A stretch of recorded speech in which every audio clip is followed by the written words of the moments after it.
आपने quantum entanglement के बारे में तो सुना ही होगा। एक ऐसा कॉन्सेप्ट जो कि दिमाग को शेक कर देता है। क्वांटम मैकेनिक्स के वीडियो में मैंने आपको ये बताया था कि कैसे दो चीज आपस में इंटेंगल्ड हो जाती है, यानी यूनिवर्स के एक कोने में मौजूद एक पार्टिकल और यूनिवर्स के दूसरे कोने में मौजूद दूसरा पार्टिकल अगर इंटेंगल्ड हो गया तो फिर इसका मतलब वो हमेशा एक दूसरे से कनेक्टेड रहते हैं। और ऐसा माना जाता है कई विचारकों के द्वारा कि इस यूनिवर्स में एक चीज जो कि पूरे ब्रह्मांड को बांधे रखी है वो लव है, लव और कुछ नहीं। तो एक्चुअली में यहाँ पे फैक्ट ये है कि अगर दो एलिमेंट्री पार्टिकल आपस में इंटेंगल हो जाते हैं तो वो कुछ ऐसा दिखता है। वैज्ञानिकों ने पहली बार दो इंटेंगल्ड पार्टिकल्स को कैप्चर किया। आई नो इसका क्वालिटी बहुत खराब है, लेकिन ये एक ब्रेक थ्रू है साइंस में। इससे रिलेटेड आप आर्टिकल्स को भी अपने स्क्रीन में देख सकते हो। एडवांस्ड कैमरा टेक्नोलॉजी के जरिए इसको कैप्चर किया गया। ये कुछ यिन यांग का जो साइन होता है वैसा टाइप का कुछ लग रहा है ये। मतलब देखो स्पिरिचुअलिटी जो है वो किस तरह से कनेक्टेड है विज्ञान से। इसरो के जो चेयरमैन है एस सोमनाथ, उन्होंने भी कहा है कि मैं स्पिरिचुअलिटी में पूरा यकीन करता हूँ। मतलब अगर वो विज्ञान के लिए काम कर रहे हैं और चंद्रयान जैसे प्रोजेक्ट को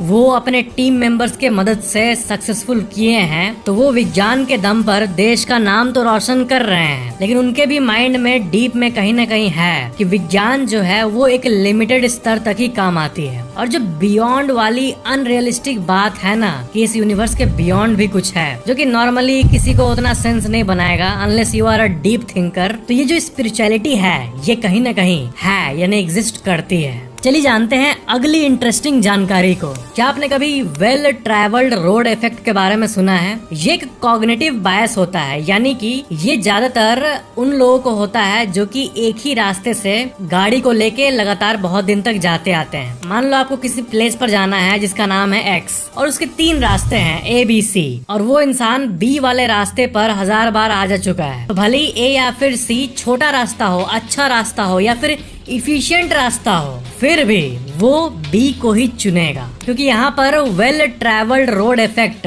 ये जो कॉग्निटिव बायस है वो काम कर रहा है। एक ऐसा फिनोमेनन जिसमें जो फेमिलियर रूट्स होते हैं वही हमें अच्छे लगते हैं, चाहे बाकी रूट्स कैसे भी हो, कम टाइम भी ले, पैसे की बचत हो, लेकिन फिर भी वो चीज हमारे दिमाग में हार्ड वायर्ड हो जाती है। इसलिए ये चीज होती है और इसी को साइंटिफिक लैंग्वेज में कहते हैं, जैसे कि मैंने बताया, वेल ट्रैवल्ड रोड इफेक्ट।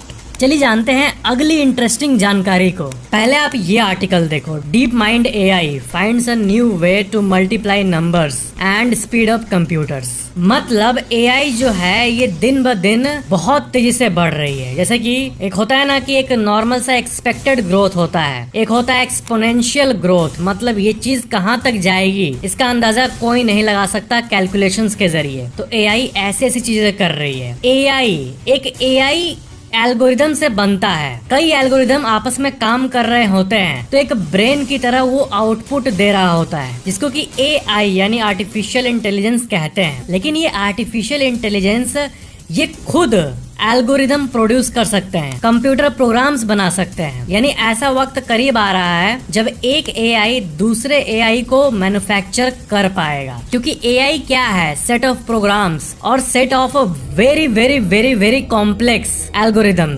इसी को एआई कहते हैं। तो वो एल्गोरिदम अपना एक नया एल्गोरिदम भी बना सकते हैं। तो ये है एआई का खतरा। चलिए जानते हैं अगली इंटरेस्टिंग जानकारी को। क्या आपने कभी क्वांटम कंप्यूटर्स के बारे में सुना है? देखो, क्वांटम कंप्यूटर सुन के सबसे पहले मन में ये आएगा कि काश मेरे घर में क्वांटम कंप्यूटर होता। तो बात तो सही है, क्योंकि ये सुनने में तो बहुत कूल लग रहा है क्वांटम कंप्यूटर, लेकिन ये एक्चुअली में जितना आप सोचते हो उससे ज्यादा कूल चीज है। क्वांटम कंप्यूटर एक्चुअली में नॉर्मल सुपर कंप्यूटर से भी 1000 टाइम्स ज्यादा पावरफुल होती है। एक आइडिया लगे, एक रेफरेंस मिले आपको, इसके लिए मान लो नॉर्मल कंप्यूटर जो आपके घर में है, लैपटॉप या फिर डेस्कटॉप, उसको 1 मान के चलो, उसका पावर 1 है। तो जो सुपर कंप्यूटर्स होते हैं, सुपर कंप्यूटर्स जो कि वेदर को प्रेडिक्ट करते हैं और बाकी कॉम्प्लेक्स चीजों को करते हैं, एल्गोरिथम्स डेवलप करते हैं, वो सब आपके कंप्यूटर से 1 लाख टाइम्स ज्यादा पावरफुल होते हैं। एक रेफरेंस के लिए आपको एक आइडिया लगे इसके लिए ये आप जान लो। तो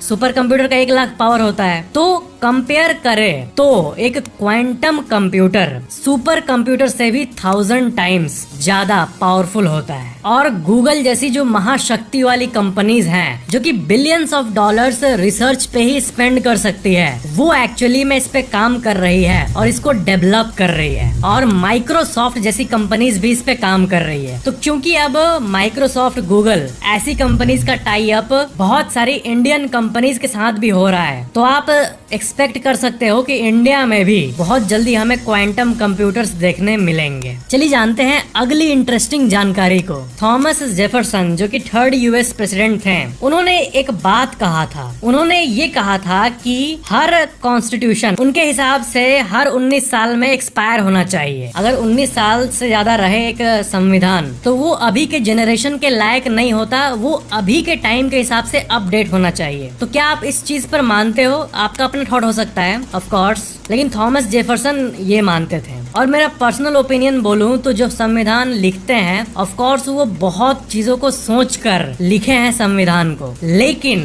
जरूरत पड़े और पब्लिक इंटरेस्ट में हो, और या फिर आप कह सकते हो पूरे नेशन के हित में हो, तो संविधान में चेंजेस होने चाहिए। 19 साल में, हर 19 साल में अपडेट होना चाहिए ये नहीं पता, लेकिन फिर भी होना चाहिए। और थॉमस जेफरसन जो है ये बहुत ही वेल रिस्पेक्टेड पर्सन थे। इनका जन्म 13 अप्रैल 1743 में हुआ था और इनकी मृत्यु हुई थी 4 जुलाई 1826।